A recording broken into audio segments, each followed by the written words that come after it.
পাকিস্তান চলে যান, এখানে নামাজ পড়ুন, কেউ বলবে না। এখানে চলবে না এইসব। সরকার পাল্টে গেছে, লোক পাল্টে যায়, এগুলো বন্ধ করবো বলে। আর বন্ধ হবেই জেনে রাখ। কারণ ওনারা কে? হরিদাস পাল, তাদের জন্য রাস্তা আটকানো হবে। প্রাইম মিনিস্টার জন্য আটকাবে, চিফ মিনিস্টার জন্য আটকাবে। এটা ঠিকই আছে। বছর তো একবার উনি আসছেন, কত বছর পরে আসছেন? আর 107 বছর ধরেই তো অন্যায় করা হয়েছে। এক বছরে এমনি দম বন্ধ হয়ে যাচ্ছে, জান বাংলাদেশে। আরএসএস এর আসল লক্ষ্যটা তো হচ্ছে যে সংবিধান পরিবর্তন।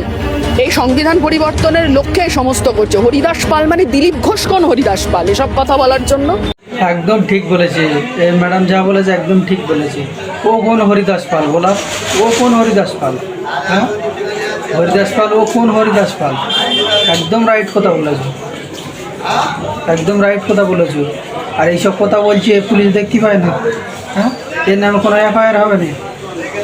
এটা কোনো মুসলিম নেতা বা মুসলিম কোনো লোক বলুক, সঙ্গে সঙ্গে এফআইআর সব হয়ে যাবে। হাত কোন মাসে থানায় চলে যেত। তারা 7 দিন ধরে ওই রাস্তা ব্লক করে করছে। আর 2 ঘন্টার জন্য নামাজ পড়ার জন্য জায়গাটা হয়নি।